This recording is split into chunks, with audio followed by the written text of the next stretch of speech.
I was very fascinated when people used to say like, I don't know what to do. I can't see what will going to happen. I don't know what will be my next step. Then I really think about it. Why they're saying that manner? Why at the first place they are saying that? Because like if anybody can give his or her full attention to something, they will understand the entire vertical stack, what will going to happen and what will not. The most important thing which actually lot of the time make me ponder why the people are still lagging, why people are saying that no bro, I don't know what to do. I mean, and sometimes I know that it's sometimes very hard when you have brain fog, when you really don't know what to do, when nothing seems to work, when you are stuck and like the pathway is blurred, you are at the fork or you have to choose this or that. There are a lot of circumstances and there are a lot of situations where people do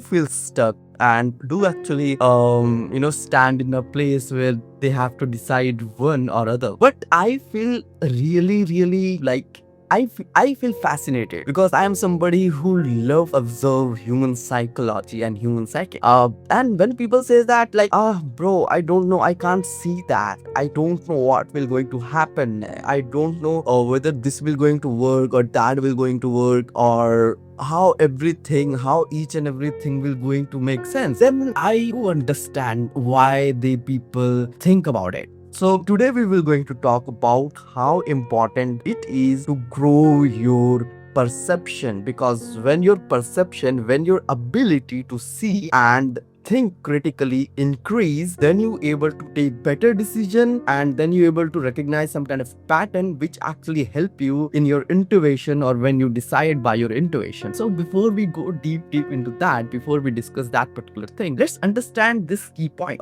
First let's understand using analogy or a story. Suppose there is a guy, suppose Zaz, his name is Zaz, and he's saying that bro, everything is all right, like I went to school, I did my college, I did whatever everybody was saying, the entire community what they were supposed to do. I also did the same. I also did the same very thing, and now I'm stuck in a fork where I have to either choose this or I choose that. Like there is option and I have to pick one. And he's like, I don't know what. I mean, I really don't know what. I mean, I am kind of feeling stuck. The Jazz is saying that I'm kind of feeling stuck and I don't know what to do. I like my senses or my mind is not working. But there is another guy on the other hand. His name is something like Rishi. Let's take the example of Rishi. So Rishi is all the time stuck to believe in himself. Like when he was in school, he don't know or he don't understand or he don't want to follow the crowd. He don't want to follow what everyone is doing. He want to follow his own things. He want to pursue his own skills and his own intuition. And by doing that, he decided that he will choose those kind of subjects which actually make him more curious, make him more passionate. And he did choose that. When he went to college, he didn't listen what society is saying and what like their parent, the entire community is saying. He didn't give that much attention to the entire society or to the entire community. He just said that what, they will not going to do the work. Like suppose even if I get the job by listening to them or by pursuing some kind of degree which the society is suggesting, and if I do the same very thing which they are saying, even if I get a job, then they are not going to do the job. I have to do the job, right? Since I have to do the job, then why not I should decide what kind of stuff I should pursue, why they are deciding. Why I'm kind of follow blindly what else are saying. I should follow my intuition and my gut feeling and my cognitive ability or my brain, my intuition. And he decided that no, I will not going to pursue what people are saying. I will going to pursue what I want, what I am passionate for. And then he started to explore. He did take some time, but he understand what his strength was, and he just doubled down that particular path and just did something. So what is the distinction between Zaz and Rishi? The most important distinction is that Zaz was looking at the world, what the world is suggesting, how the world is going, and what the world is doing. So external validation. Okay, Zaz is just looking for external validation. Like he's just saying, hey bro, what are you doing? I should do also. I should also pursue that or something like that. Or maybe the entire class is going into that category, or picking that particular subject. Should I also pick that particular subject, or should I go something else? Or I don't know what to do. And Zaz don't know what to do. Zaz just be like, okay, I don't know what to do. Let's go and let's start and let's follow the path that everyone else is doing, and we will figure it out on the way. But on the other hand, there's another guy, Rishi, and he's saying that no, bro, that's not the right path. I will not going to follow the same thing which everyone is doing. I will just follow my own path, because I don't seek external validation. I seek my own validation. What I am good at, what I will going to do, not the external world or not the society or not the people should decide what should I do. I should decide what should I do. I should not actually, get into the flow of the society or what the circumstance is. Therefore, what is the difference between Zaz and Rishi? The most important difference is the ability to see and to follow his intuition, or to follow his own strength, and to his own voice rather than somebody else. And it will only going to have when you have a mindset which is not narrowed down, which is kind of a broad, which actually scan the entire sector or the entire market or the entire industry or whatever it is, right? The entire thing. So how somebody can develop that? The most important thing, you have to just grow your perception. You should not just perceive the entire world or any kind of life situation or the circumstance that you are dealing with right now in a narrow perspective. You should not, in my opinion, I also feel the same thing. I don't know about others, but I do the very same thing. I don't actually perceive the things from the short-term perspective. And when it's not short-term perspective, I do know that in the initial phase, it will going to be hard. In the initial phase, I have to carve my own path, and I have to go all the way along and alone, by the way. And therefore, I know that a perspective which is grown enough is indeed must needed. You can't just do something by listening to other voices. If you are doing something, you must have your own perceived notion. You must have your own perception which is grown enough, which can see something which the other people can't, right? And that's the main distinguisher or something like that. That's the main particular skill. I would say skill. I would also say characteristic or ability. But I think when people have this characteristic or ability where their perception is not narrowed, or where the perception is not actually one-sided or just looking for validation, when they are when people and when I do something, if I am doing it for the sake of my strength, for the sake of myself, then I know that I will going to give my 100% on it. It doesn't matter what it is, it doesn't matter how it is, right? The same things apply here. When you grow your perception, you just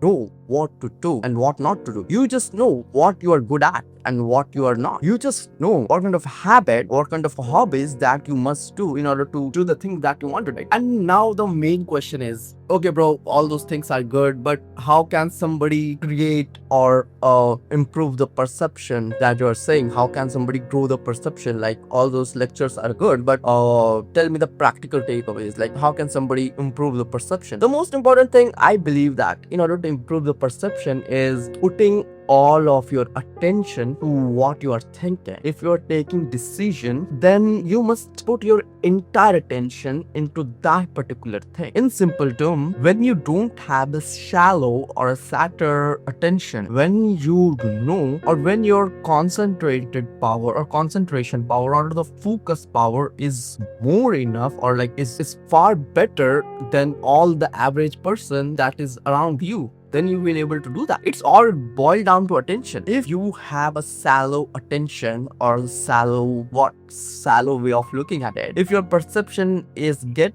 chopped by the shallow attention, shallow thinking, narrow thinking, then you will not able to do that. For me, it works when you put your entire attention, or I would say when you know that where you are putting your entire attention, it should go just in that manner. It should not go anywhere else. It means that your ability to concentrate on one thing and one thing only with a vast force that you can't distracted by anything else or whatever you're thinking. You should just go double down on that particular path. And that is the main distinction. That's the most important thing. It's not just like if you have a shallow mindset, if you have a shattered attention, if you get bored, like if you're doing something and within the 10 minutes you get bored. No, bro. You must improve the willpower or the great muscle that you have in your brain. You must improve that particular things. Then you will able to see what is going on, or maybe then you able to perceive the things, or then you able to improve your perception. Then you're able to grow the perception. So in simple terms, I don't want to go into the complexity of it. I think that is the most important and most simplest thing that I can say and I can share right now, which I experienced actually. I think you have to fall in love with boredom. You have to put all of your effort, you have to put everything into a one single focal point where you're looking at it, and over time, the more you do it again and again and again and again and again, like it's get compound, like on daily basis. If you do that, it just compound and the perception grows. For example, let me give, before wrapping up, before closing the window, sorry, not window, before closing the video, I should give you a example and actually explain you with that example. Suppose if again A/B testing, okay? So there is a person called, what should I name? Like let's say person A, okay? And his way of doing work is very shattered, very narrow. Like suppose if his manager asked that, okay, you should write an email, or maybe there is a data, you have to filter the entire data out because it's a bulk of data. Analyze the entire data and create a dashboard based on that data. That is the work for that day. What he do is he's focusing on the Excel sheet, then go to the Spotify, then again Excel sheet, then to the social media, then Excel sheet, then going to dinner or going to lunch or something like that. What he's doing, he's not focusing like straight to the Excel sheet to the work, right? He's just jumping or putting his own awareness from one task to another task, then to another task, then to another task, and so on and so forth. And by doing that, he's not able to focus or concentrate on one particular thing. That's not a good thing. On the other hand, there is a person B who is like, okay, I got a task, I have to create the dashboard. Until and unless I didn't complete the task, like a 50% task, I didn't complete it, I will not go to take lunch or whatever. I will remove everything. I will put my computer phone on DND, do not disturb, and just focus on the Excel sheet or maybe other tools such as Power BI or something like that in order to create the dashboard. It's a radical mindset to complete the entire work in just 4 hours or 5 hours. It's not possible, right? Rather, he said that, okay, I will not going to do the 100% of work. I will going to do the 50% of work in the first half, and in the second half I will do the percent of work. What he said that until and unless I didn't complete the 50% of the task, I will not go anywhere else, and I will not look at it, any app, any social media, nothing. Like he committed to himself that the entire focus will be on that work. And it's not just a skill or characteristic that you build overnight. No, not at all. It's not. It is not. Nowadays, the entire environment is such where you are keep scrolling, keep putting your awareness from one thing to another, then the another thing to another, then the another thing to another. So the entire environment is such nowadays, which is changing your behavior or creating neural pathways where you're jumping from one task to another task, or jumping from here to here to here to here to here is actually rewarding. And when you have this kind of an environment, you can't build the great muscle. You can't break the muscle which actually help you to focus and improve the concentration, right? That's why I all the time says that like switching tasks and switching or doing whatever you're doing with full attention is the only way. You can't just be like, okay, I should do that, I should do that, I should do that. Not at all. It's not possible. Anyways, having said that, so I think growing perception is really important in simple term. or if I summarize the entire video and how you can grow the perception by focusing on one particular focal point and building that, great muscle in your head where you build your brain in a manner where it actually know how to look at one focal point and put the entire concentration into that, and it actually build over time. It's not like one night or like overnight stuff.